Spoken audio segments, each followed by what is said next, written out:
चलिए, आप सभी का स्वागत है गीता फॉर बिगिनर्स। और ये हमारा तीसरा सेशन है। तो इसके पहले हमने जहाँ से आरंभ किया था, अर्जुन जी कुरुक्षेत्र के युद्ध के मैदान में है।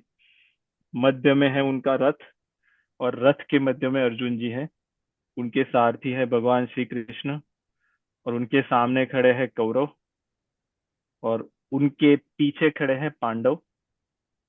तो जब अपने संबंधी जनों को देखते हैं अर्जुन जी, तब उनको मोह हो जाता है, और उसके कारण उनको विषाद होता है। उनको विषाद में से निकालने के लिए भगवान श्री कृष्ण उनको गीता का उपदेश देना आरंभ करते हैं।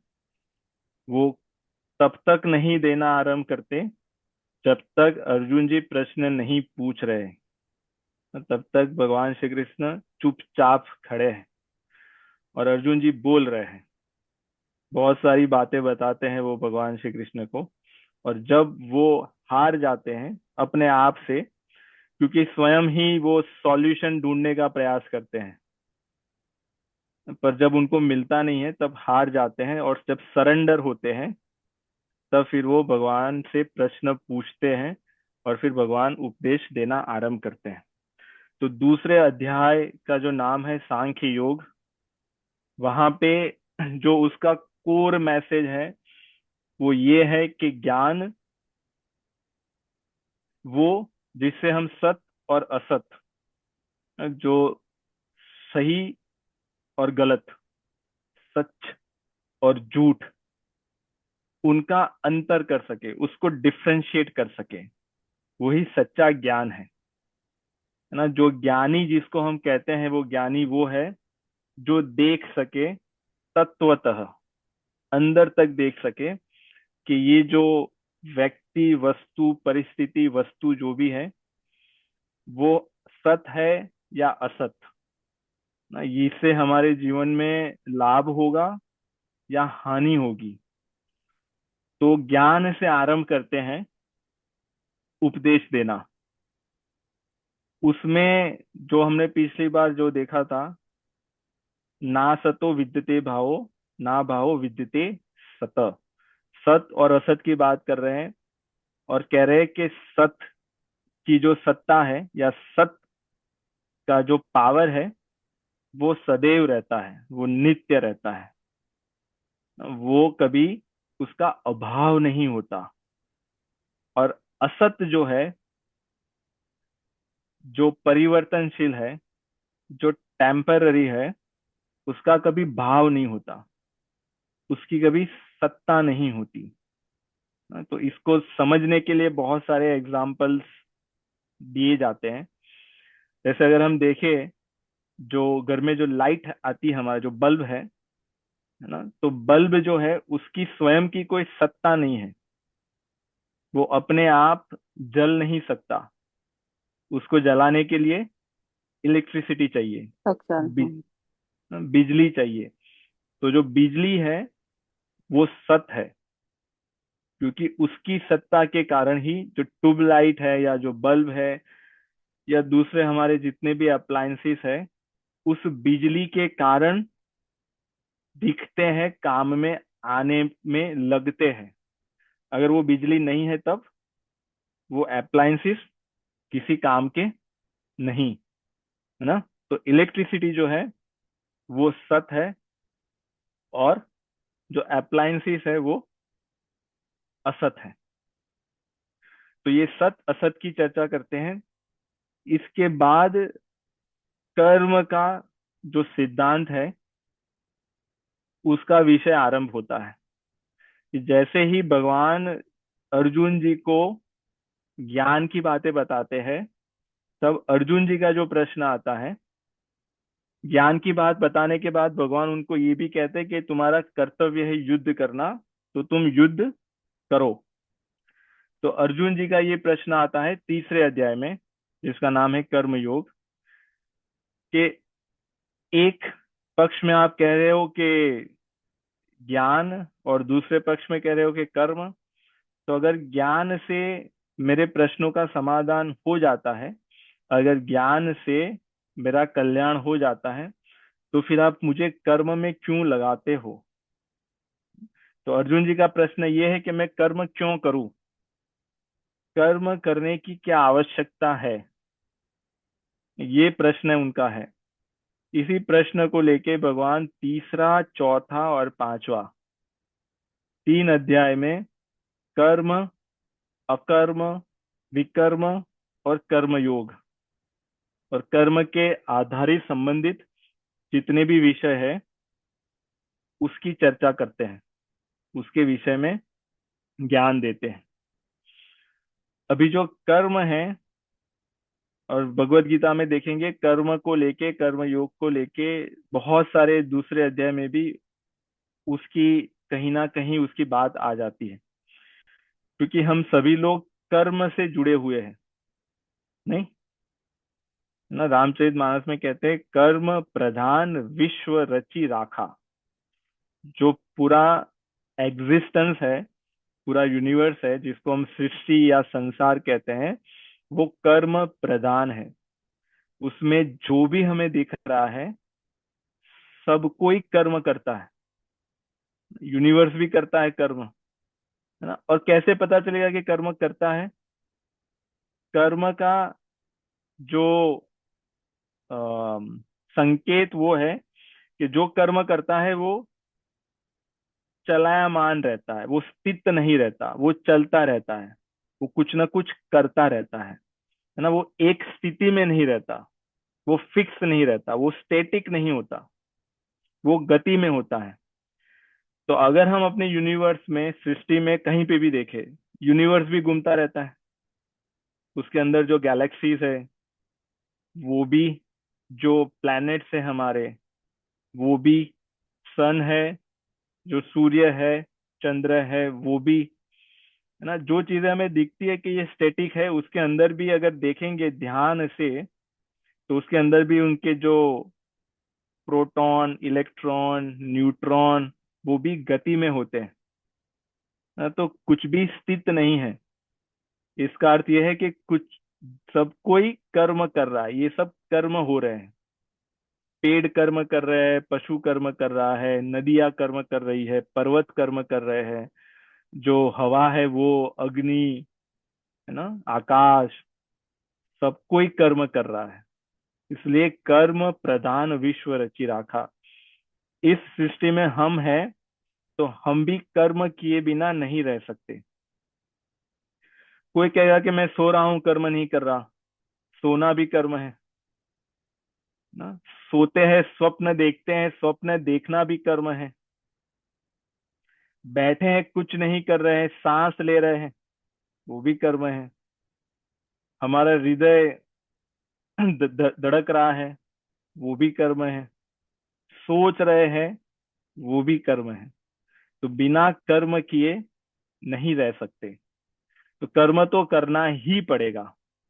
इसलिए भगवान दूसरे अध्याय का 47वां श्लोक कह रहे हैं, कर्मण्येवाधिकारस्ते माँ फलेषु कदाचन, माँ कर्म फल हेतुर्भु माते संगो स्वकर्मणि।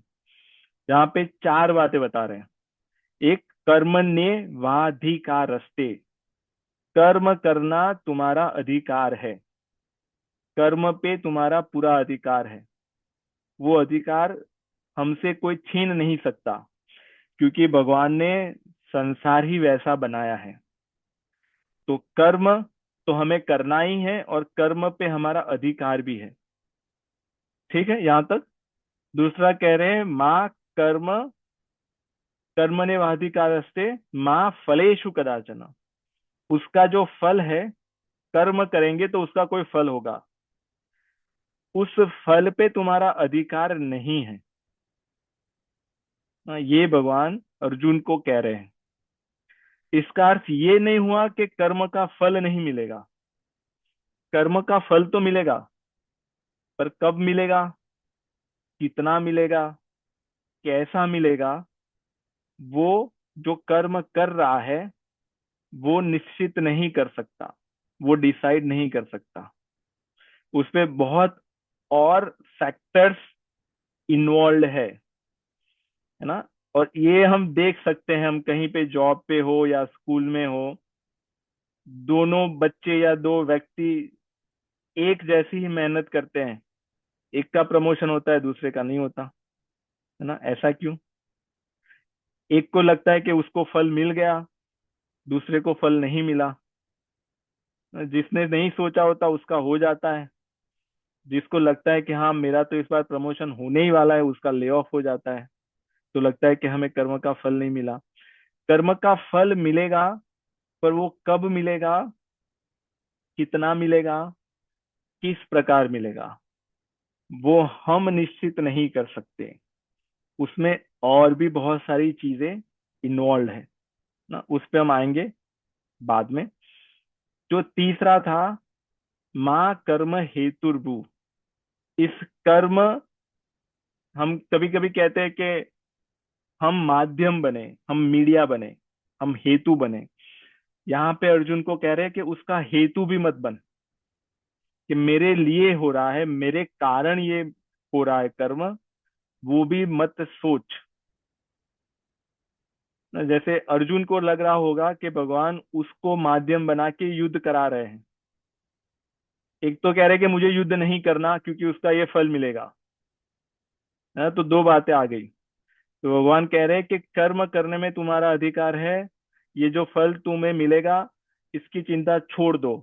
और तीसरा, तुम्हें ये लग रहा है कि मैं तुम्हें हेतु बना के, माध्यम बना के ये युद्ध करवा रहा हूं, वो भी तुम अपने आप को हेतु मत मानो। ऐसा मत मानो कि अगर मैं नहीं होता तो ये युद्ध नहीं होता। अगर तुम नहीं होते तो मैं नकुल से करवाता, सहदेव से करवाता, भीम युधिष्ठिर से करवाता। तो अपने आप को हेतु मत मानो। ऐसा मत मानो कि अगर हम नहीं रहेंगे तो ये संसार नहीं चलेगा, कंपनी नहीं चलेगी, घर नहीं चलेगा, हमारा फैमिली नहीं चलेगा। ना, जब ये सोचते हैं उसका अर्थ ये हुआ कि हम अपने आप को इसका हेतु मानते हैं, हमारे कारण हो रहा है, हमसे हो रहा है ना। जो चले गए तभी भी सब कुछ चल रहा है, जो है वो भी चले जाएंगे तभी भी चलता रहेगा। तो अपने आप को उसका हेतु मत मानो। और चौथा, अर्जुन को ये कह रहे कि मुझे नहीं कर्म करना है, ये भी विचार तुम्हारे मन में ना हो। ना माते संगोस्त अकर्मणि, अकर्म, मुझे नहीं कर्म करना है, ये उससे भी तुम्हारी आसक्ति ना हो जाए। तो यहाँ पे अर्जुन वही कर रहे हैं, अपने कर्म से भाग रहे हैं ना। तो ये कर्म ने वाधिकारस्ते, वहां पे भगवान चार चीजें बता रहे हैं। ठीक है, यहाँ तक किसी का कोई प्रश्न? जी, मेरा एक प्रश्न है। जी। तो हम कर्म के अधीन है कि कर्म हमारे अधीन है? ठीक है, तो इसके पहले तो ये प्रश्न आएगा, इसके पहले ये आएगा बात कि हम कर्म के बंधन में हैं, कर्म के कारण हम यहाँ पे हैं। जैसे जो कर्म हुए, क्योंकि कर्म प्रदान विश्व रचि राखा, जो जस करहि तसहि फल चाखा। जिसने जो किया है वही वो फल उसको मिल रहा है ना। वो अलग अलग प्रकार में वो फल उसके सामने प्रकट हो रहा है। तो ये कर्मों के कारण ही हम इस बंधन में हैं।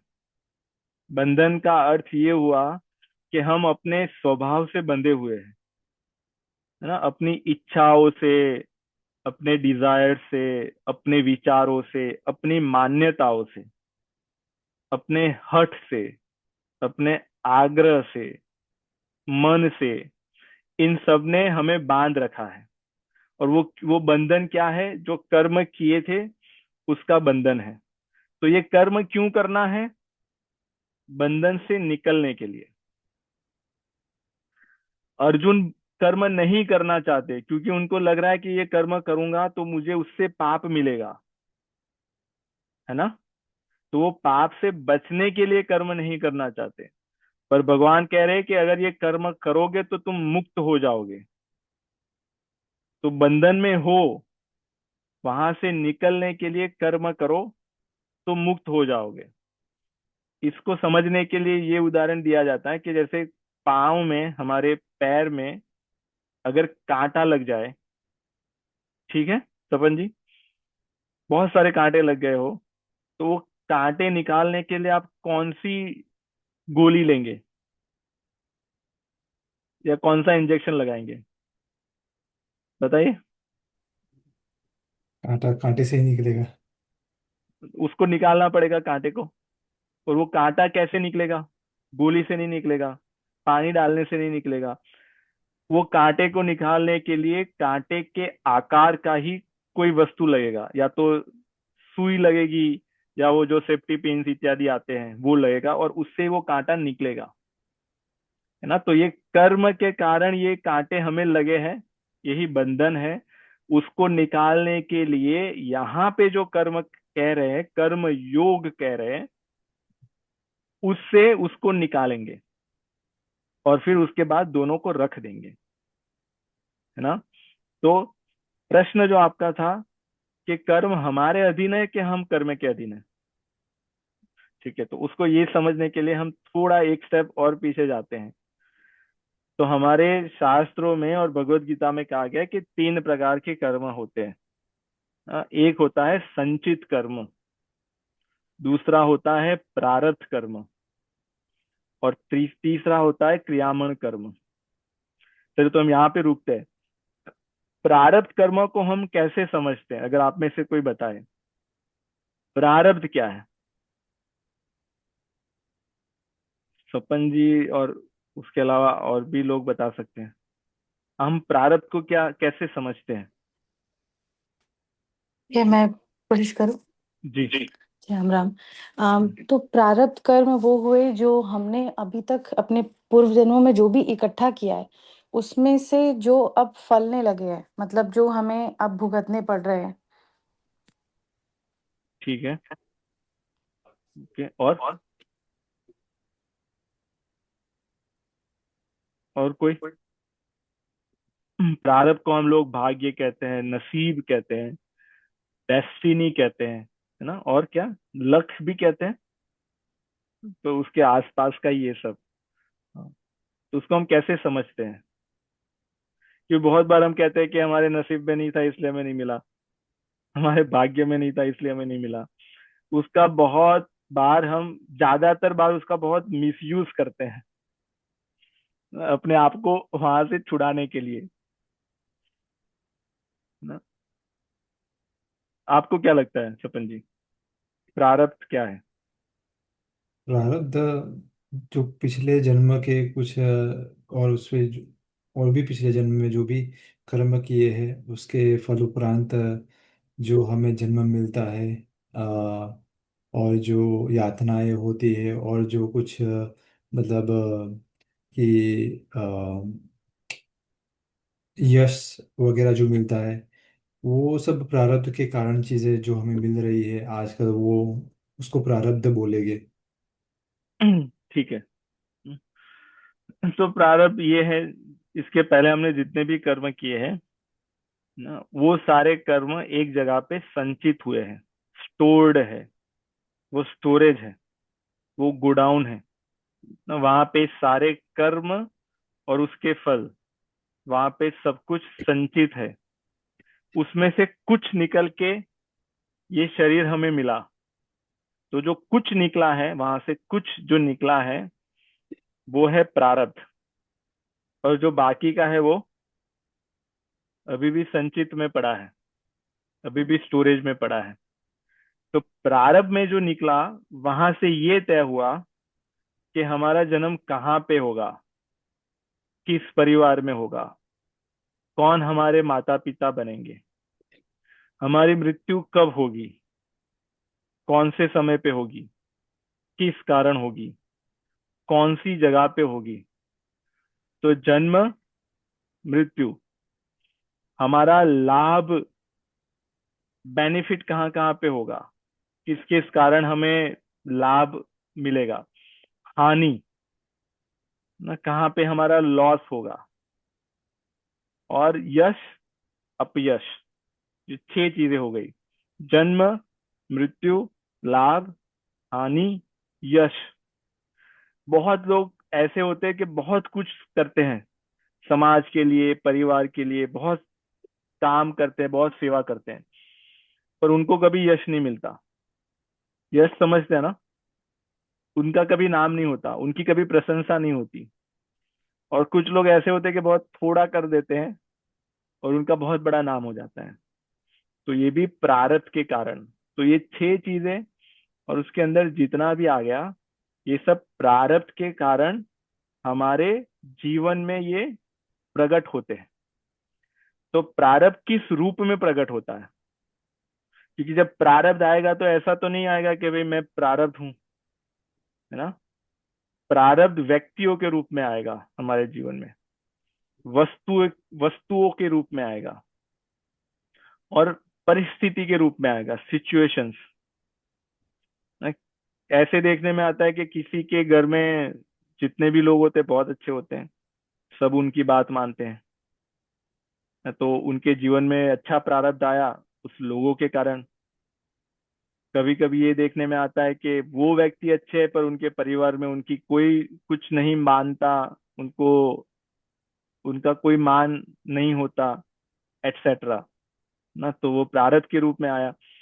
प्रारब्ध अच्छा भी हो सकता है, बुरा भी हो सकता है ना। वस्तु हमारे जीवन में अच्छी भी हो सकती है, बुरी भी हो सकती है। वस्तु में पैसा आ गया, हमारा पद आ गया, जॉब आ गई, गाड़ी, घर इत्यादि ना। कभी कभी होता है कि किसी ने घर ले लिया और वो 30-40 वर्ष तक रहा, उसके घर में कोई प्रॉब्लम नहीं हुआ। किसी ने ब्रांड न्यू घर लिया है, 1 वर्ष भी नहीं हुआ और प्रॉब्लम से प्रॉब्लम्स आ रहे हैं। तो ये वस्तु प्रारब्ध के रूप में आई क्योंकि वो भुगतना था। और सिचुएशंस, कभी कभी हम ऐसी सिचुएशंस में आ जाते हैं, ऐसा नहीं कि उनके पास पैसे कम थे इसलिए ऐसे सिचुएशन में आ गए। कभी कभी ये देखने में आता है कि उनके पास पैसे भी बहुत है और उनके कॉन्टेक्ट भी बहुत है, तभी भी कोई ऐसी सिचुएशन में आ गए कि वहां से निकलना बहुत मुश्किल लग रहा है। तो ये अच्छी परिस्थिति, बुरी परिस्थिति, ये भी प्रारब्ध के कारण वहां पे प्रकट हुआ, है ना। तो जो प्रश्न जो पूछा था इन्होंने कि हम कर्म को अपने कंट्रोल में रखते हैं या कर्म हमें अपने कंट्रोल में रखता है, तो जो प्रारब्ध कर्म का देखेंगे तो वो हमें बीच बीच में आके सताता रहता है। अगर बुरी वस्तुओं के रूप में आया तो, और अगर अच्छी वस्तु है, अच्छे लोगों के रूप में आया तो हमें बहुत अच्छा लगता है कि हाँ बहुत खुश है, बहुत बहुत सुख है हमारे जीवन में, है ना। इसलिए अगर हम देखेंगे जीवन में सुख दुख आता रहता है, क्योंकि अच्छे प्रारब्ध और बुरे प्रारब्ध से ये शरीर बना है। ठीक है। तो प्रारब्ध का ये हो गया संचित, जो अभी पड़ा है उसमें से कुछ भी नहीं निकला, जिसकी डिलीवरी अभी बाकी है ना। प्रारब्ध ये है कि जो डिलीवर हो चुका है और फिर वो हम चाहे या ना चाहे वो बॉक्स ओपन करना पड़ेगा, वो तो अपने आप ओपन हो जाएगा। पर संचित वो है कि अभी तक वो स्टोरेज में है, वहां से डिलीवर नहीं हुआ ना, पर वो कभी भी डिलीवर हो सकता है। तो ये दोनों चीजें हो गई। अभी इसको हम पशु में देखेंगे तो वहां पे प्रारब्ध कर्म होता है, उसके कारण कुछ पशु की बात करें, वो बेचारे स्लॉटर हाउस में जाते हैं कटने के लिए, है ना। और कुछ पशु ऐसे होते हैं कि जिनकी सेवा होती है। कुछ कुत्ते अमेरिका में, ज्यादातर सभी, बहुत सुख सुविधा मिलती है उनको। और कुछ कुत्ते भारत में या दूसरे देशों में बहुत पीड़ा दी जाती है उनको, वो प्रारब्ध ना। तो ऐसे सब जगह पे हम देख सकते हैं। तो जो पशु है वो अपने प्रारब्ध से बंधा हुआ है, उसमें से निकलने के लिए बेचारा वो कुछ भी नहीं कर सकता। और जो संचित, जो स्टोरेज में जो पड़ा है वो आएगा, उसकी प्रतीक्षा वो कर सकता है कि कब आएगा उसको पता नहीं। पर केवल जो ह्यूमन है, मनुष्य है, उसमें तीसरा होता है संचित। प्रारब्ध तो सब में होता है, केवल मनुष्य में होता है क्रियामण कर्म। क्रियामण कर्म, जो नया कर्म कर सकता है। जो कर्म योग है वो यही कह रहा है कि जो नया कर्म हम कैसे ही करें, जिसके कारण जो संचित है, जो स्टोरेज में पड़ा है, वो सब नील हो जाए, वो जीरो हो जाए, उसको भस्म कर दे। प्रारब्ध जो आ रहा है उसको सह ले। इसलिए भगवान कह रहे हैं मात्रा स्पर्शास्तु कौन्तेय शीतोष्ण सुख दुखदा। ये जो प्रारब्ध है वो ठंडी गर्मी जैसा है, सुख दुख जैसा है, आने जाने वाला है। आगम अपायोनी अनित्य, अनित्य है, नित्य नहीं है। ऐसा कोई नहीं होगा जिसके जीवन में केवल दुख ही दुख होगा, और ऐसा कोई नहीं होगा जिसके जीवन में केवल सुख ही सुख होगा। तो वो आने जाने वाला है, ऋतुओं की तरह बदलने वाला है। तो फिर क्या करें? तान तितिक्षव भारत, उसको सह लो। कह रहे हैं प्रारब्ध को सह लो, क्योंकि उसका हम कुछ बिगाड़ नहीं सकते, उस पे कर नहीं सकते। और जो नए कर्म कर रहे हैं उसको अच्छे से करें, कर्म योग करें, जिससे आगे का जो प्रारब्ध होगा वो नहीं बनेगा ना। वो उस कर्म का पाप नहीं मिलेगा हमें, उसका पुण्य नहीं मिलेगा हमें। तो फिर हमारा संचित कर्म इकट्ठा नहीं होगा, तो हम पाप पुण्य से ऊपर उठ जाएंगे ना।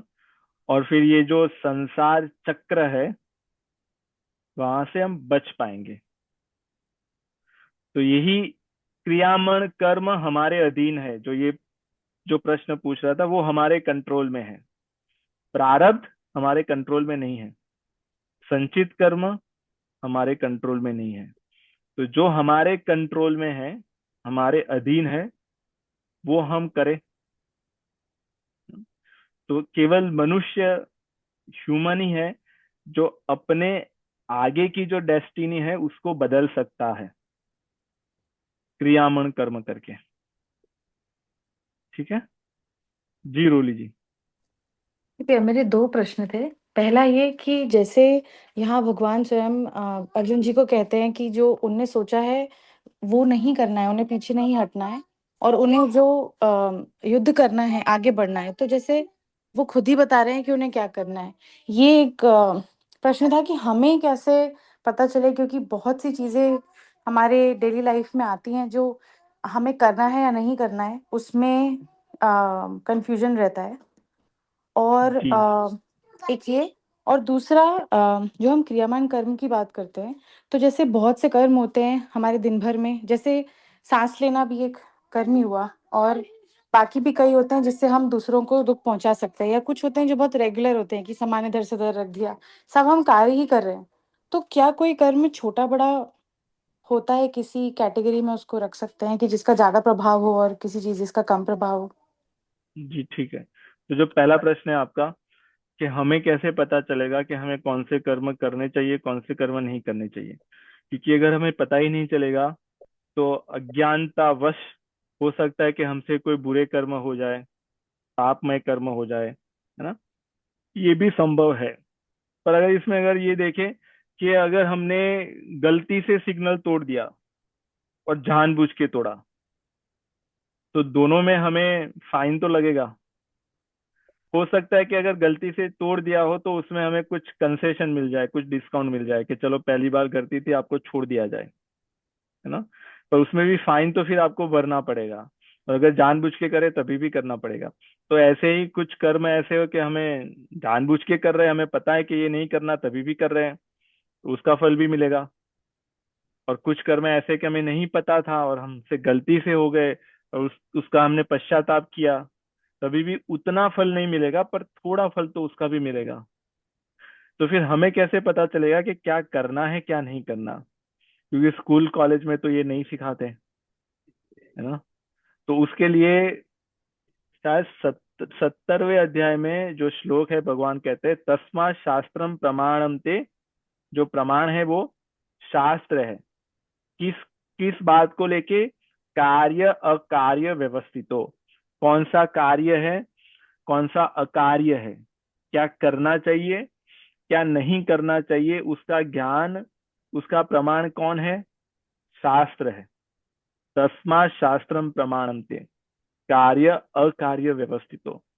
तो जब हम शास्त्र का स्वाध्याय करते हैं, उससे हमें ये ज्ञान मिलने लगता है कि ये नहीं करना, यही करना है। तो ये जो पहली तो ये बहुत अच्छी प्रथा थी हमारे सनातन धर्म में। शास्त्र को गुरुकुल में पढ़ाया जाता था, स्कूल में पढ़ाया जाता था, घर में पढ़ते थे, है ना, वो परिवार में सब लोग पढ़ते थे। तो ये ज्ञान सभी के पास होता था पहले। लोग इतने डिग्री नहीं थी उनके पास, इतने पढ़े लिखे नहीं थे, पर उनको इतना तो पता था कि ये अगर किसी को कहेंगे तो उनका अपमान हो जाएगा, उनको बुरा लगेगा, वो हर्ट होंगे, ये पापमय कार्य है, इसको नहीं करना, इत्यादि। तो ये जो सामान्य ज्ञान था, जिसको हम आजकल के समय में कहते हैं कॉमन सेंस, वो सबके पास थी। तो ये कॉमन सेंस कहाँ से आती है? ये शास्त्रों से आती है। जो पहले कुल परंपरा, वंश परंपरा और गुरु परंपरा, वहां पे ये शास्त्र हमारे जीवन का अंग थे। और अभी हमने शास्त्रों को कहाँ रख दिया है? सेल्फ में, है ना, एक जगह पे रख दिया है। पता नहीं, कभी कभी खोलते हैं, कभी कभी नहीं खोलते, इत्यादि।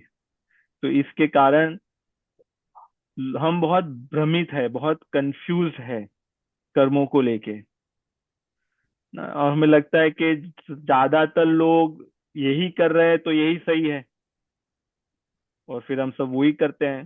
ज्यादातर लोग यही खा रहे हैं तो यही सही है, फिर एक दूसरे को फॉलो करते हैं। जैसे एक ने सिग्नल तोड़ दिया तो फिर दूसरा भी तोड़ेगा, तीसरा भी तोड़ेगा, चौथा भी तोड़ेगा। तो फिर जब पकड़े जाएंगे तब फिर ये कारण नहीं होगा कि हमारे आगे वाले ने तोड़ा था तो इसलिए हमने भी तोड़ा ना, उसको भी मिलेगा दंड, और फिर उसके पीछे थे उनको भी मिलेगा, उससे कोई बच नहीं पाएगा। तो जो प्रमाण है, क्या करना चाहिए क्या नहीं करना चाहिए, वो शास्त्र है। और शास्त्र में भी अगर हम सारे शास्त्र ना पढ़ पाए तो भगवत गीता और दूसरा रामचरितमानस ना, ये दो मुख्य है। इसमें हमारे शास्त्रों का सभी ज्ञान है। अगर ये दोनों ना कर पाए तो भगवत गीता, उसमें केवल 700 श्लोक है। उस 700 श्लोक में हमें हमारे जीवन जीने की कला हमें पता चल जाएगी। उससे हमें ये भी पता चल जाएगा कि क्या करना चाहिए वास्तव में, क्या नहीं करना चाहिए। नहीं तो फिर हम अपने आप को प्रश्न नहीं पूछते, हम सब कर रहे हैं तो इसलिए हम भी कर रहे हैं, है ना। अंधेर नगरी अंधेर राजा ना, ऐसा ही कुछ है पद। जी। सब कर रहे हैं तो इसलिए हम कर रहे हैं। अपने पास प्रश्न नहीं पूछ रहे कि यही क्यों खा रहे हैं, यही क्यों पी रहे हैं, यहाँ पे ही क्यों जा रहे हैं, क्यों? क्योंकि सब जा रहे हैं ना। तो इतने लोगों ने इसको लाइक किया है तो ये अच्छा ही होगा, इतने इनके फॉलोअर्स है तो ये अच्छे ही होंगे, तो इत्यादि। तो स्वयं का विवेक नहीं उपयोग कर रहे हैं और सबके पीछे पीछे जा रहे हैं। और हमारे आगे जो जा रहे हैं वो भी गड्ढे में गिर रहे हैं, उसको भी नहीं देख रहे हैं। हमें लगता है कि वो गिर गए पर हम नहीं गिरेंगे ना। तो वैसे जो समाज में जो है, संसार में अगर हम देखेंगे तो यही चल रहा है, क्योंकि हमने शास्त्रों को छोड़ दिया। और उसमें हमारी जो शिक्षा पद्धति जो रही कुछ समय में, उसका बहुत बड़ा योगदान है ये शास्त्रों से दूर करने का। क्योंकि जब तक अंग्रेज आए तब तक हमारे देश में गुरुकुल चल रहे थे, तो उसमें शास्त्र पढ़ाए जाते थे। केवल शास्त्र नहीं, उसके अलावा सब कुछ पढ़ाया जाता था। केमिस्ट्री और फिजिक्स और मैथमेटिक्स, सब दूसरे विषय भी, सब्जेक्ट भी पढ़ाए जाते थे, और शास्त्र भी पढ़ाए जाते थे। फिर अंग्रेजों ने यही देखा कि अगर इनको गुलाम बनाना है तो इनका जो आधार है उससे तो पहले उनको दूर करना पड़ेगा। तो इसलिए उन्होंने सबसे पहले गुरुकुल बंद किए, और फिर मॉडर्न एजुकेशन को इम्प्लीमेंट किया, इन्फ्यूज किया। तो उसके कारण हम मॉडर्न तो हो गए, एजुकेट तो हो गए, पर जो कॉमन सेंस थी जो गुरुकुल से आती थी वो चली गई, है ना। इसलिए आजकल ये सदैव आप कहीं पे भी देख सकते हैं, बहुत ही सरल है देखना। बहुत लोग हमें ऐसे मिल जाएंगे, और अगर अपने जीवन में देखेंगे तो वहां पे भी दिखेगा कि हम बातें बड़ी बड़ी करेंगे पर वही चीज कर नहीं पाएंगे। नहीं, हम बातें बड़े बड़े बड़ी करेंगे, क्या हमें हेल्दी खाना चाहिए, अपने शरीर का ध्यान रखना चाहिए, स्वस्थ रहना चाहिए, और यहाँ पे नहीं जाना चाहिए, वहां पे नहीं जाना चाहिए, पर फिर 2 दिन में या दूसरे ही दिन, है ना, हम ही भूल जाते हैं। जी जैसे जो सही। रिजोल्यूशन लेते हैं 1 जनवरी को या 31 दिसंबर को, वो कितने दिन चलता है ना। ये भी याद नहीं रहता तो क्या क्या रिजोल्यूशन था। जी तो यही बात है। तो जी, तो फिर इसमें जी हमें जो पता है हम करें, हमें पता चल गया तो हम करें, नहीं तो जी। जी। और इसमें दूसरा, एक और, हाँ, जी जी, आप पूछे। जी इसी में एक्चुअली एक दूसरा प्रश्न था कि जैसे हम अपनी तरफ से, जैसे हमें लगता है कि हम ये सही कर रहे हैं या हम सेवा भाव से किसी के लिए कर रहे हैं, लेकिन अगर सामने वाले को वो इंटरफेरेंस लगता है, या हम अपना कहीं धर्म निभा रहे हैं और किसी और की एक्सपेक्टेशन फुलफिल नहीं हो पा रही है, तो उसमें मतलब हमें सिर्फ अपना ध्यान रख के, अपने धर्म का, अपनी चीजें करके कि हम सही कर रहे हैं उसका ध्यान रखना चाहिए, या हमें आसपास सभी को मतलब लेके समझ के। जी इसमें जैसे छोटा बच्चा है, वो बीमार हो गया, ठीक है ना, हमें पता है कि उसको दवाई देनी पड़ेगी, दवाई कड़वी है, हमें ये भी पता है कि ये जो दवाई लेगा तो उसको अच्छी नहीं लगेगी, पर तब हम क्या करेंगे, हम उसको देंगे। हमें पता है कि ये चिल्लाएगा, रोएगा, हो सकता है कि हमें मारने भी लगे, उसके पैर से, उसके हाथ से, तभी भी उसको हम पकड़ के, 2-3 लोग पकड़ के उसको दवाई पिलाएंगे, क्योंकि हमें पता है कि उसके हित के लिए है ना। तो हम अपना प्रयास नहीं छोड़ रहे हैं, क्योंकि हमें पता है कि उसके हित के लिए। तो ये बच्चों के लिए है, एक तो पहले तो बच्चों पर, जो हमसे बड़े हैं वो, उनको तो हम जबरदस्ती दवाई नहीं पिला सकते, है ना, क्योंकि वो हमारे कर्तव्य में नहीं है। जो हमसे बड़े हैं उनकी बात कर रहे हैं, जैसे अगर हम अपने माता पिता या हमसे बड़े भाई बहन की बात करें, तो हम उनको प्रेम से कह सकते हैं, प्रेम से कह सकते हैं कि हाँ, प्रेम से भगवत गीता दे सकते हैं और कह कि देखो ये भगवत गीता है, अगर आपको समय मिले तो हम आपसे प्रार्थना करते हैं कि आप पढ़िए। उनसे वो कह सकते हैं, पर हमसे जो छोटे हैं वो, उनको तो बिठा के, उनके कान पकड़ के उनको पढ़ा सकते हैं। तो हमें ये करना चाहिए, मतलब हमारे अधिकार क्षेत्र में जहां तक हम कर सकते हैं उतना हमें करना चाहिए। यही सेवा है, परहित सरिस धर्म नहीं भाई, दूसरों के हित के लिए जो हम करते हैं वही सबसे बड़ा धर्म है। यहाँ पे कुरुक्षेत्र के मैदान में युधिष्ठिर और जो पांडव जो युद्ध कर रहे हैं, वो अपने लिए नहीं कर रहे हैं, वो समाज के कल्याण के लिए कर रहे हैं, क्योंकि ये शकुनी, दुर्योधन, दुशासन अगर ये और जीवित रहे, और अगर इन्होंने शासन किया, तो ये पूरे समाज को दूषित कर देंगे।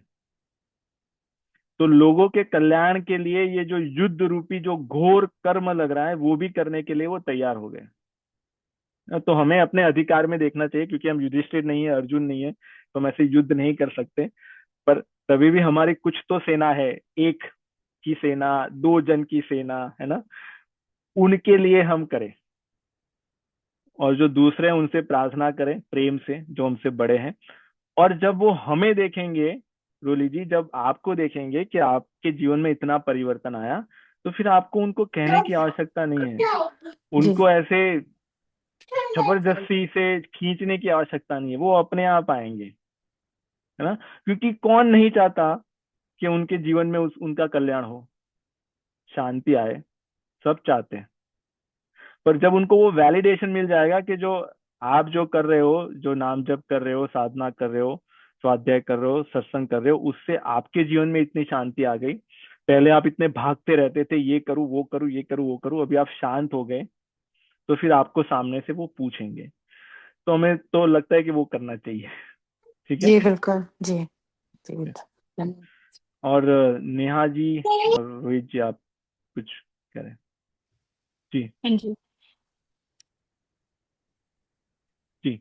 ये तो मैं पूछ रही थी प्रारब्ध को लेके तो जी प्रारब्ध जो है क्या हमें उसी जन्म में अपने प्रारब्ध को पूरा करना चाहिए, जो भी हमारे पिछले जन्म के कर्म है उसकी वजह से जो प्रारब्ध बना, तो हमें जी उसी जन्म में पूर्ण करने हैं जो हमें अगला जन्म मिला उस वजह से, या वो खत्म हो जाते हैं क्योंकि हम अपना कर्म चेंज करते रहते हैं, फिर वो नया स्टोरेज हुआ उसका और फिर नए कर्म बने, या उस प्रारब्ध को हमें क्योंकि हमने जो पिछला कर्म किया उस वजह से हमें नया जन्म मिला तो हमें जी उसी में पूर्ण करने हैं, उसकी परेशानी जो भी है अच्छा बुरा उसी जन्म में झेलना है, या वो जी। खत्म हो तो जाता है उस जन्म में और फिर। जी, तो अगर आप उद्देश्य की बात कर रहे हैं तो हमारे जीवन का उद्देश्य यही है कि ये जो कर्म की जो साइकिल है, जो कर्म चक्र है, उसमें से हम निकले ना। तो उस कर्म साइकिल में तीन चीजें हैं: प्रारब्ध, संचित और क्रियामण। जो प्रारब्ध वो है जो शरीर मिला तब उसमें से कुछ निकला था, तो वो तो हम कुछ करेंगे या नहीं करेंगे वो तो आएगा ही। उसके लिए हमें इच्छा करने की भी आवश्यकता नहीं है कि हमारे जीवन में सुख आए। वो तो जब आएगा तो वो आ जाएगा। देख, कुछ लोग ऐसे होते हैं कुछ नहीं करते, उनको पता चलता है कि आपके दादा ने आपके लिए 50 करोड़ छोड़ दिए, उनको पता ही नहीं था। कुछ लोगों को ऐसे ही लॉटरी लग जाती है, कुछ लोगों को ले ऑफ में बहुत अच्छा पैकेज मिल जाता है, इत्यादि। तो कभी सोचा भी नहीं होता और मिल जाता है क्योंकि वो प्रारब्ध में था। और कभी बहुत अच्छा करते रहते हैं और सोचा नहीं होता और लॉस हो जाता है, नुकसान हो जाता है। तो प्रारब्ध में ये मिलेगा, उसके लिए हमें कोई आशा करने की या कोई विचार करने की आवश्यकता नहीं है। वो तो मिलेगा, वो तो हमें भोग लेना है। वो जो आ रहा है उसको सह लेना है कि भाई चलो $1 मिलियन का हमें फायदा हो गया, तो उसको हमने सह लिया। 1 मिलियन का लॉस हो गया, उसको सह लिया, उसमें से सीखा कि चलो अभी अगली बार ऐसा नहीं करना चाहिए। तो प्रारब्ध में जो मिलता है उससे हम सीखते हैं, उसको बदल नहीं सकते। तो ऐसे भोगने से वो प्रारब्ध समाप्त हो जाएगा, है ना। और जो नए कर्म कर रहे हैं वो उस प्रकार कर रहे हैं जिससे नया प्रारब्ध नहीं बन रहा ना। जैसे जब हम छोटे रहे होंगे और अगर किसी ने स्कूल में अच्छे से पढ़ाई नहीं की, है ना, तो फिर वो अपनी डिग्री अच्छे से नहीं कर पाएगा। तो वो पढ़ाई अच्छे से नहीं की, उसके कारण उसके जीवन में फल आया कि भाई उसकी कॉलेज अच्छी नहीं हुई, और फिर हो सकता है उसको जॉब भी अच्छी नहीं मिली, उसकी सैलरी भी अच्छी नहीं है, उसके पास गाड़ी लेने के पैसे नहीं है, टू व्हीलर पे जाना पड़ रहा है, इत्यादि। क्योंकि उसका जो नया कर्म था वो उसने अच्छा नहीं किया, और उसके कारण वो फिर से वो प्रारब्ध बना। तो प्रारब्ध जो आ रहा है उसको हम भोग लें, नया कर्म इस प्रकार से करें जो हमारे शास्त्र कहते हैं, उससे फिर नया प्रारब्ध नहीं बनेगा ना। और जो संचित है उसको जब हम इस मार्ग पे लग जाएंगे, जो संचित जो अभी तक निकला नहीं है वो वहां पे पड़ा है ना, जो स्टोरेज में पड़ा है, कितना है हमें नहीं पता। क्योंकि अगर प्रारब्ध से ही इतनी सारी भूचाल आ रहे हैं हमारे जीवन में, है ना, तो अगर हम सोचे कि वो संचित में जो पड़ा होगा अगर उसके दर्शन भी हो जाए हमें, तो हम सो नहीं पाएंगे।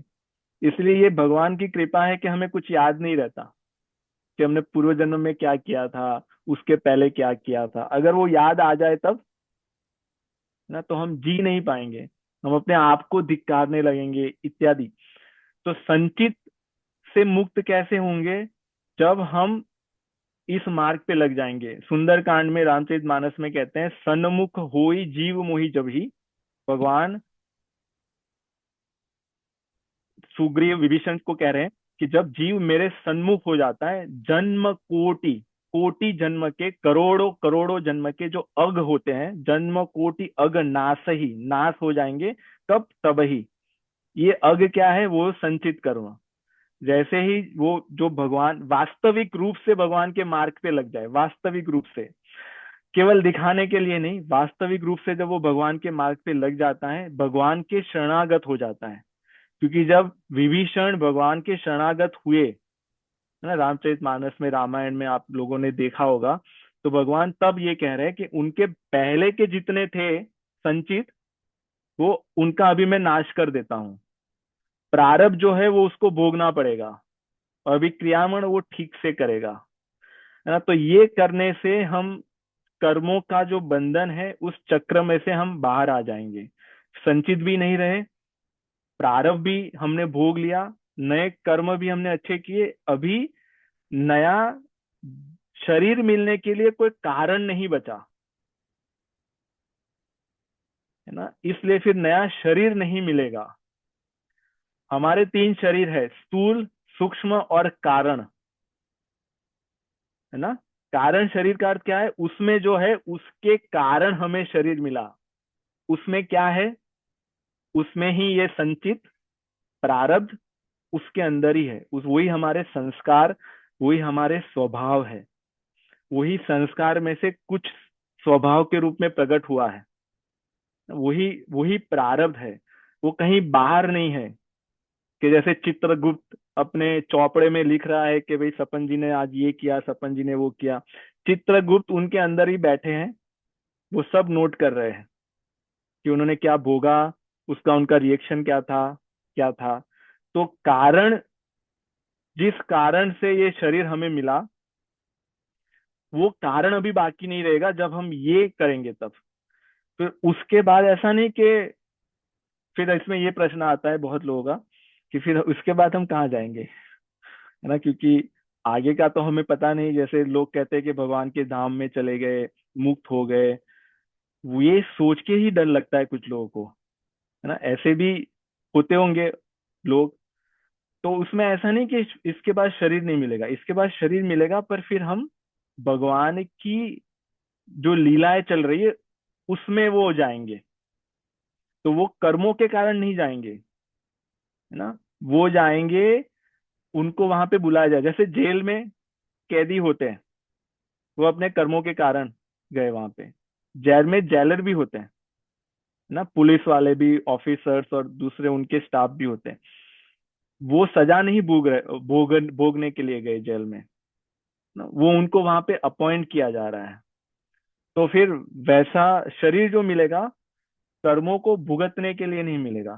शरीर मिलेगा फिर भक्ति करने के लिए, भगवान का प्रेम प्राप्त करने के लिए। जैसे जो मीराबाई जी हो गई, कबीरदास जी हो गए, गोस्वामी तुलसीदास जी हो गए, जो बड़े बड़े जो संत हुए, वो कर्मों को भुगतने के लिए नहीं आते ना, वो भगवान का प्रचार प्रसार करने के लिए आ रहे हैं। ये सदैव, जैसे भगवान इस ब्रह्मांड में आए तो उनके साथ वो भालू बन गए, भगवान किसी और ब्रह्मांड में गए हैं राम बन के, तो उनके साथ विभीषण बन गए, कृष्ण बने तो उनके साथ गोपियां बन गई, तो उनके साथ घूम रहे हैं। पर जो दूसरे जो सामान्य हैं, वो अपने कर्मों को भुगतने के लिए आते जाते रहते हैं अलग अलग शरीर में, ना। तो आपका प्रश्न का उत्तर तो यही है कि जीवन का उद्देश्य हमारा ये है, भगवत गीता के आधार पे, कि हम तीनों कर्मों को शून्य कर दें। उसके बाद फिर उसका कोई फल नहीं होगा। फिर क्रियामण कर्म को कैसे शून्य करें, क्योंकि जो नया कर्म करेंगे उसका तो फल तो मिलेगा। इसलिए यहाँ पे कह रहे कर्म योग करें, जो भी हम कर रहे हैं उसको समर्पित कर दें। किसको समर्पित कर दें, भगवान को समर्पित कर दें। जैसे जब हम भोजन बनाते हैं तो वो भगवान को भोग लगाए। भोजन बनाने के समय हमारा विचार ये हो कि हम ये भगवान के लिए बना रहे हैं। हमारे परिवार में जितने भी लोग हैं वो भी भगवान के हैं, क्योंकि सबके अंदर भगवान है ना। अगर उनके अंदर जो भगवान है वो चले गए तब फिर कोई नहीं रखता उनको। तो हम, एक तो हमें ऐसे लगता है कि हम इनसे प्रेम कर रहे हैं, ये हमारा बेटा है उनसे प्रेम कर रहे हैं, ये हमारा भाई है उनसे प्रेम कर रहे हैं, पर हम वो शरीर से नहीं, उनके अंदर जो भगवान है उनसे प्रेम कर रहे हैं। अनजाने में भी हमारा जो संबंध है वो उनके अंदर जो आत्म रूप में जो भगवान बैठे हैं उनसे है। क्योंकि जैसे ही वो चले जाते हैं फिर कोई शरीर नहीं रखता, है ना, हम कहते हैं वो चले गए। तो हमारा, तो वही भाव रख दे। अनजाने में तो हम कर ही रहे हैं, पर हम जानबूझ के करें कि भाई उनके अंदर जो भगवान बैठे हैं उनके लिए भोजन बना रहे हैं और भगवान को भोजन धरा रहे हैं। तो फिर हमारा जो जीवन है पूरा क्रियामण कर्म हो जाएगा। हम तब भी जॉब करेंगे, तब भी बच्चों को पढ़ाएंगे, भोजन बनाएंगे, गाड़ी चलाएंगे, ग्रोसरी करने जाएंगे, सब कुछ करेंगे जो अभी भी कर रहे हैं। पर तब सारा जीवन हमारा भगवान को समर्पित है, भगवान के लिए कर रहे हैं, भगवान के कारण कर रहे हैं। इसलिए फिर हमें नए कर्म का कोई फल नहीं मिलेगा, है ना। तो यही हमें प्रैक्टिस में लाना है, मतलब जो भी साधक है, जो भी इस मार्ग पे चल रहे हैं, चलना चाहते हैं, उनको यही प्रैक्टिस में लाना है, यही साधना कही जाती है। जी नेहा जी, इसमें कोई जी, प्रश्न आपका? नहीं नहीं, क्लियर है। और दूसरी चीज मुझे पूछनी थी, जैसे कर्मयोग की बात कर रहे हैं, तो मैंने ऐसे कहीं पढ़ा था, सुना था कि जैसे जो कौरव थे, दुर्योधन, इन लोगों ने अपना कर्म किया तो इन लोगों को मृत्यु के बाद मोक्ष, स्वर्ग प्राप्ति हुई, और जी पांडवों को नहीं हुआ ऐसा। जी जी। उसमें हाँ आप क्या थोड़ा सा डिटेल्स थोड़ा सा बताना जी चाहेंगे कि ऐसा क्या था, क्योंकि उन वो तो बिल्कुल ही गलत विचार वाले लोग थे, लड़ना ही चाहते थे और जी। मतलब ही थे। ठीक है। तो जो कथा में आता है, महाभारत में भी आता है कि उसके बाद वो स्वर्ग में गए, और उसमें इनकी भी परीक्षा होती है पांडवों की, क्योंकि उनको ले जाते हैं और उनको दिखाते हैं कि उनके पहले वो कौरव पहुंच जाते हैं स्वर्ग में। तो तभी उनको प्रश्न होता है कि इन्होंने तो इतना दुष्ट थे, इतना पाप किया, तो ये स्वर्ग में क्यों आए? तो ये यमराज जी जो है, जो धर्मराज है, वो उनकी परीक्षा लेते हैं। इसमें दूसरा ये है कि जब कोई भी युद्ध में मारा जाता है तो वो स्वर्ग में जाता है। आज भी जो भी युद्ध होते हैं, जो सैनिक होते हैं, सोल्जर होते हैं, तो ये शास्त्र कहते हैं कि जो युद्ध में मारा जाएगा वो स्वर्ग में जाएगा। पर स्वर्ग स्थायी नहीं है। स्वर्ग में कुछ समय रहेगा, उसके बाद फिर से उसको यहाँ पे आना पड़ेगा। कि ये पूरी सृष्टि में 14 लोक है, 14 लोक, उसमें स्वर्ग एक है ना। तो जो स्वर्ग में वही लोग जाते हैं जिन्होंने पुण्य किया हो। पर जैसे उनका पुण्य खत्म हो जाए, तो फिर वो वापिस इसी चक्र में आएंगे। तो ब्रह्म लोक से लेके पाताल लोक तक, उसके अंदर पृथ्वी लोक, स्वर्ग लोक, जप लोक, तप लोक, महर लोक, सतलोक, मतलब ब्रह्म लोक, और नीचे रसाताल, तराताल, पाताल, महाताल, इत्यादि इत्यादि सब कोई है। तो इसमें ही वो घूमते रहते हैं, जो हम कहते हैं 84 लाख योनिया, है ना, 84 लाख टाइप के जीव होते हैं। ये 14 जो लोक हैं, 14 लोक है, उसमें से होते हैं। पर इसमें कोई भी जाता है तो वहां से फिर उसको नीचे आना पड़ेगा। स्वर्ग में जाएंगे तो वो टेम्पररी है, तो वो वहां से फिर वो उनको आना तो यहाँ पे ही पड़ेगा। और ऐसी बहुत सारी कथाएं आती है शास्त्रों में। जो गए, जो नहुष थे राजा, स्वर्ग में से नीचे आ गए। और फिर बहुत, एक राजा नृग थे, उन्होंने बहुत पुण्य किया और वो स्वर्ग में जाने वाले थे, वो गिरगिट बन गए। तो ये यही दर्शाने के लिए है कि वो परमानेंट नहीं है वो भी। जैसे राजसूय यज्ञ जब चलता रहता है महाभारत में, तब एक कथा आती है कि एक कीड़ा होता है छोटा, जो 4 पैर वाला। तो उसके 3 ही पैर होते हैं, तो बहुत वहां पे मुश्किल ही से जाता रहता है। तो अर्जुन देखते हैं और भगवान को कहते हैं कि ये कितना कष्ट सह रहा है ये कीड़ा, उसको एक चावल के दाने के लिए इतनी मेहनत कर रहा है। तो भगवान कह रहे हैं, तुम इसको जानते नहीं हो, ये 14 बार इंद्र बना था पहले ना। ये भी आपने सुना होगा, ये 14 बार स्वर्ग में इंद्रदेव बन चुका है ना। और आज इसकी ये दशा है, मतलब वो इंद्र बनने के बाद भी उसको यहाँ पे आना पड़ेगा, उसको वो कष्ट तो सहन करना पड़ेगा। तो यही ये संसार यही बनाया भगवान ने, सुख दुख पूर्णावर्ती। पर जब ये मार्ग से जो जाता है तो ये सबसे निकल के सबसे ऊपर पहुंच जाता है। वो एग्जिट यही है, मनुष्य शरीर में ही एग्जिट है ना। तो ठीक है नेहा जी। हाँ जी, धन्यवाद। जी जी, रोहित जी आप कुछ पूछ रहे हैं? जी। मेरा प्रश्न है क्रियमाण कर्म और प्रारब्ध कर्म पे। अगर समझ लो दो इंसान हैं और एक बहुत अच्छी सिचुएशन में है किसी को हेल्प करने के लिए, और एक को उसके प्रारब्ध के कारण उसकी सिचुएशन इतनी अच्छी नहीं है। तो जो क्रियामाण कर्म वाला इंसान है वो ये सोच के मदद करता है उस इंसान को जिसकी परिस्थिति ठीक नहीं है आज, और ये सोच के कि मैं पुण्य कर रहा हूँ। और हालांकि जो जिस व्यक्ति की परिस्थिति ठीक नहीं है उसके वो प्रारब्ध कर्म थे ताकि वो भोगे इस पृथ्वी पर और उसका आगे की जर्नी वो कर सके। तो क्या इस परिस्थिति में जिस व्यक्ति की परिस्थिति अच्छी थी और वो ये सोच के उस को मदद कर रहा है कि मैं अच्छे कर्म कर रहा हूँ, मैं अच्छा क्रियमाण कर्म कर रहा हूँ, क्या वो व्यक्ति इस कर्म के चक्र में बाधा डाल रहा है, ताकि मतलब जो इंसान को उसके भोग भोगने थे, इसने जी। तो आके उसकी मदद कर दी, तो उसको जी मैं भोग समझ भोगने गया। थे वो उसने भोगे ही नहीं बेसिकली। तो वो तो जी। मतलब सुख चैन से अपना ये वाला जीवन व्यतीत कर गया। तो फिर जी। जिसने ये क्रियमाण कर्म किया, क्या उसको उसका दोष लग सकता है कि उसने बाधा डाली कर्म के जी। सिद्धांत पे? जी ठीक है। जी बहुत अच्छा प्रश्न है आपका। वैसे ये ऐसे ये प्रश्न आते हैं। तो इसमें इसमें ये है कि जैसे जो कर्म कर रहा है वो अपने आप को देख के कर्म कर रहा है। जैसे अगर कोई दुखी व्यक्ति है, कोई रोगी व्यक्ति है ना, तो उसके प्रारब्ध में लिखा होगा कि उसको ये रोग उसको होगा और उसको इतना कष्ट होगा।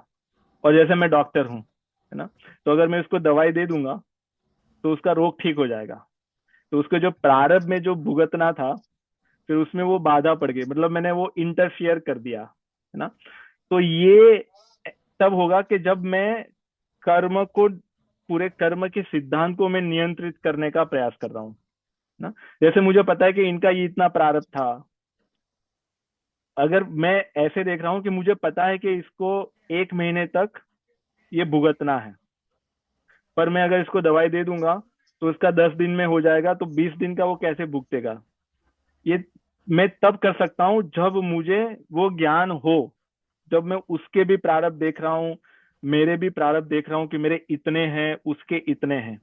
इसमें ये हो सकता है कि वो जब मेरे पास आया तो उसने जो भोगतना था उसने भोग लिया, अभी उसके प्रारब्ध में था कि उसको इसकी ट्रीटमेंट हो जाए, है ना। और मेरे प्रारब्ध में था कि मैंने उससे पहले के समय में कुछ लिया था, तो मुझे उसका ऋण चुकता करना था, है ना। तो मैं क्या कर रहा हूँ, मैं अपना ऋण चुकता कर रहा हूँ, है ना। और वो क्या कर रहा है, मेरे पास से जो ऋण था वो उसको मिल गया, तो उससे उसका काम बन गया, उससे मेरा काम बन गया, है ना। पर जब वो ये देखेगा, अगर जो रोगी व्यक्ति है, जो पेशेंट है, अगर वो देखेगा कि मैं डॉक्टर पे कृपा कर रहा हूँ, अगर मैं उस उनके पास दवाई लेने नहीं जाता तो वो ऋण नहीं चुकता कर सकते थे, है ना। समझ रहे मैं क्या कह रहा हूँ ये। समझ रहे हो? तो उसमें वो अपने आप को फंसा रहा है, उसको ये नहीं देखना कि वो किसी और का ये कर रहा है। उसको यही देखना है कि मेरे प्रारब्ध में था तो मैंने ये भुगत लिया, ये मेरा रोग था, पर अभी भगवान की कृपा होगी तो मेरा इलाज हो जाएगा। वो अपने आप को ही देख रहा है ना। तो हम अपने आप को देख रहे हैं कि इनको ये आवश्यकता है और हमारे अधिकार में है। एक तो हमारी सामर्थ्य है, अधिकार में मतलब जैसे अभी जैसे कोई व्यक्ति अफ्रीका में रहता हो, हम उनको जानते नहीं है, तो हम उनका वहां पे जाके कल्याण नहीं कर सकते, है ना।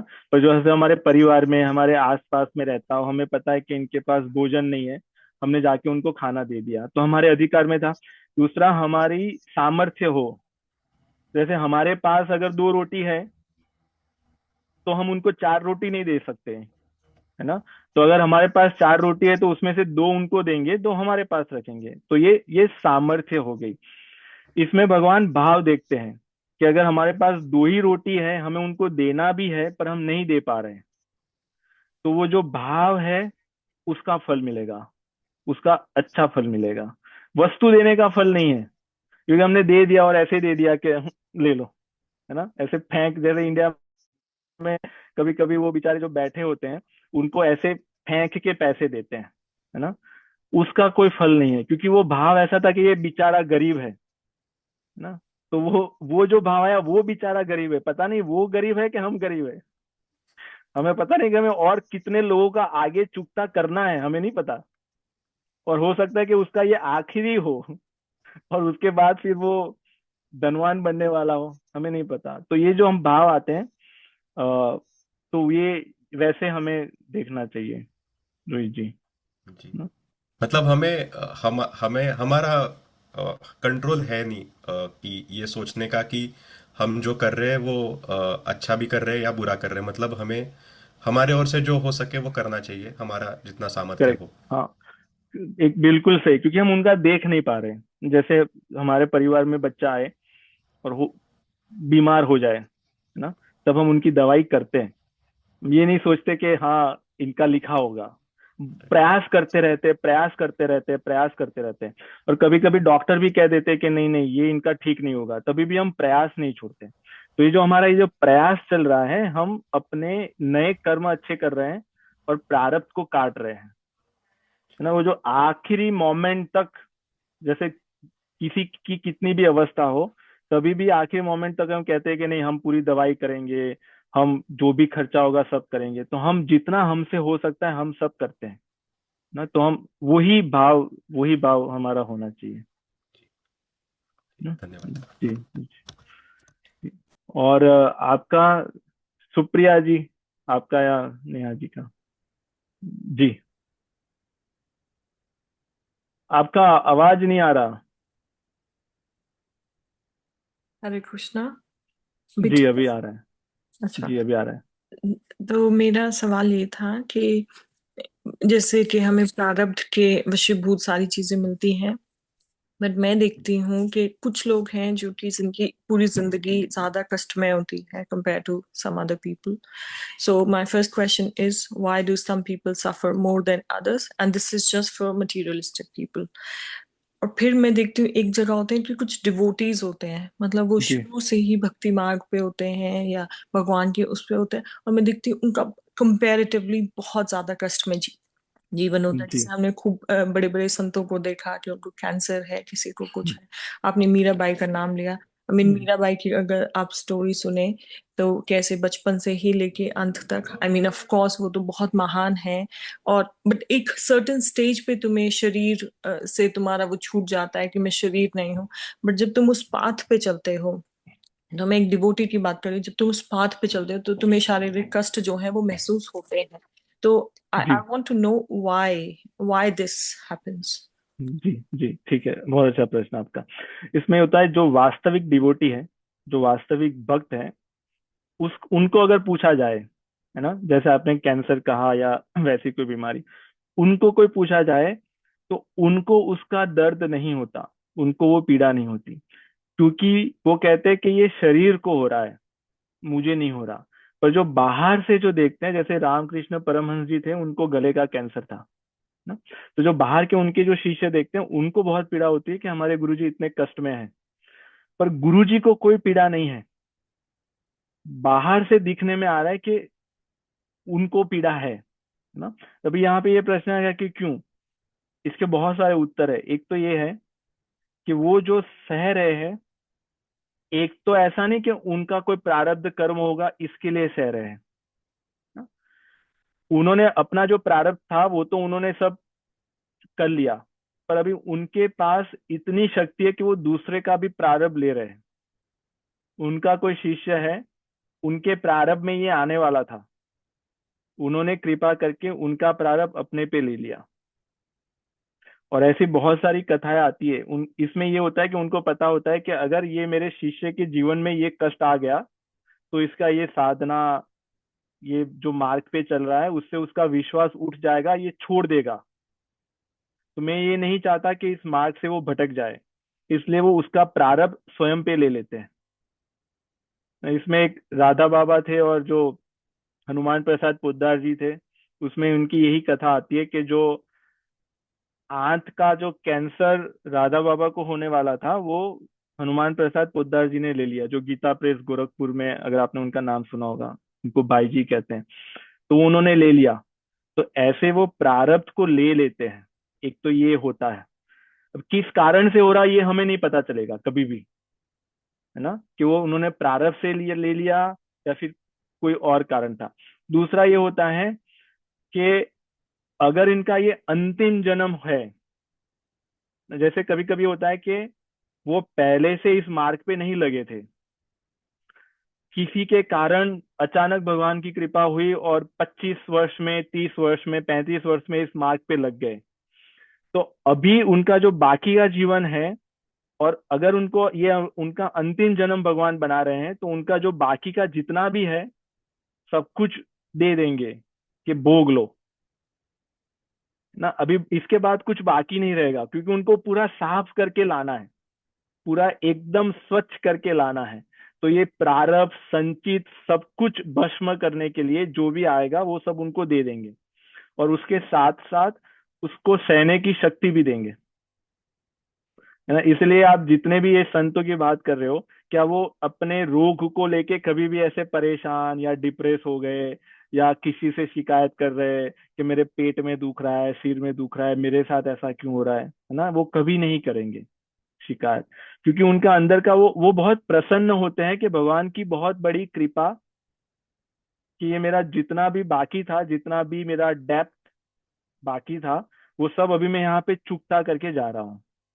तो इसलिए वो बहुत प्रसन्न होते हैं ना। पर जो बाहर से जो दिखते हैं, जो जो हमारे जैसे सामान्य लोग होते हैं, उनको दुख होता है, ऐसे प्रश्न होते हैं कि उनके साथ ऐसा क्यों हो रहा है ना। और जो दुष्ट लोग होते हैं, पापी लोग होते हैं, जो बहुत फ्रॉड करते हैं, बहुत स्कैम करते हैं, उनका सब कुछ ठीक चलता रहता है। उनका उनको जुकाम भी नहीं होता, और उनकी सेहत भी बहुत अच्छी लग रही होती है ना। तो ये भी देखने में आता है। तो ये विरोधाभास यही है कि उनका जो चल रहा है वो अपने पहले के अच्छे जो प्रारब्ध थे वो भोग रहे हैं। वो जैसे ही शून्य हो जाएगा, उसके बाद वो उनकी घोर गति होगी, है ना। ऐसे शरीर में जाएंगे या नर्क में जाएंगे, वहां पे भी वो इस शरीर में जाएंगे भोगने के लिए। क्योंकि हम बाहर से देख रहे हैं, हम इस दृष्टि से देख रहे हैं, इसलिए हमें ऐसे लग रहा है। पर जब हम थोड़ा अंदर उतर के देखेंगे, तब फिर हमें पता चलेगा कि नहीं, ये जो बहुत आज उछल रहे हैं वो गिरने वाले हैं ना। और जो लग रहे हैं कि जो आज बेचारे गिरे हुए हैं, वो ऊपर जाने वाले हैं। ठीक है सुप्रिया जी। जी जी। क्योंकि ना इससे थोड़ा सा ऐसे महसूस होता है कि बिकॉज ऑफ कोर्स हम लोग को पता है कि हमारे ही कर्मों का फल है जो हम भुगत रहे हैं। तो जब हमारे साथ कुछ बुरा होता है तो हमें लगता है, एक तो तुम्हें वो कष्ट होगा ही, और दूसरा तुम्हें थोड़ा सा गिल्टी फील होगा कि मतलब मैं ट्राई क्यों करूँ, ना मैंने ही किए हैं। और कोई आके भी तुम्हें एक तरीके से सहानुभूति की बजाय कोई तुम्हें, ये तो कर्मों का फल है, ये तो भुगतना ही पड़ेगा ना।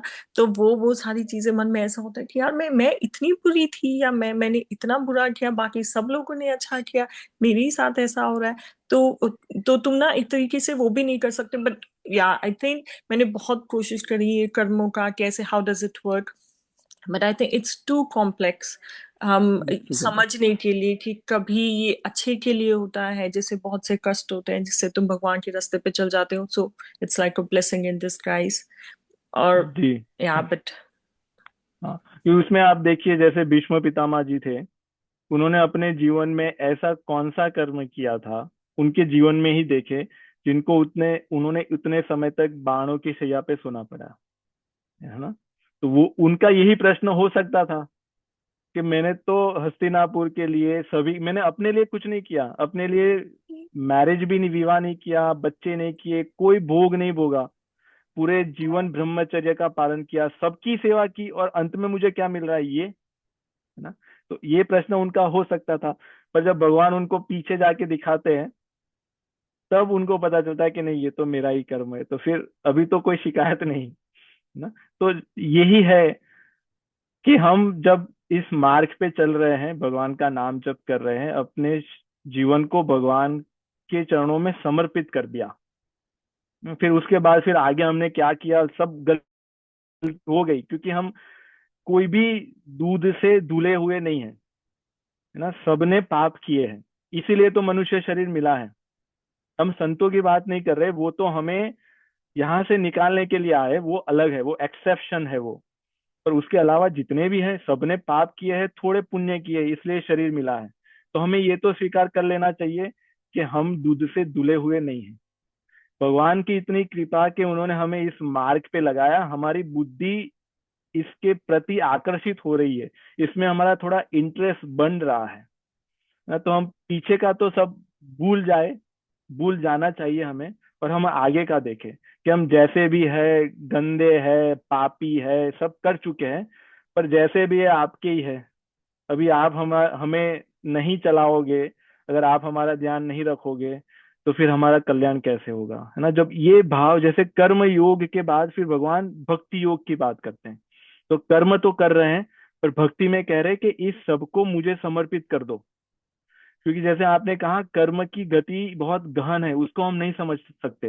वो 1+1 2 नहीं है, वो 1+1 100 भी हो सकता है, 1+1 - 100 भी हो सकता है ना। और ऐसा ही होता है क्योंकि उसमें जो दूसरे फैक्टर्स हैं, जो 1+1 प्लस माइनस जो है, वो इनविजिबल है हमसे, वो हमें नहीं पता, वो केवल भगवान ही जानते हैं।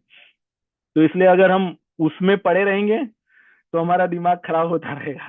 तो इसलिए सब छोड़ दे उनपे और अपने आप को भगवान के समर्पित कर दे, और उनसे ये कहे कि हमसे जो हो पा रहा है वो हम कर रहे हैं, और अगर आपको हमसे और करवाना है तो फिर आप करवाओ ना। हम करने के लिए तैयार हैं। हम बीच में ये नहीं कहेंगे कि हम ये नहीं करेंगे वो नहीं करेंगे।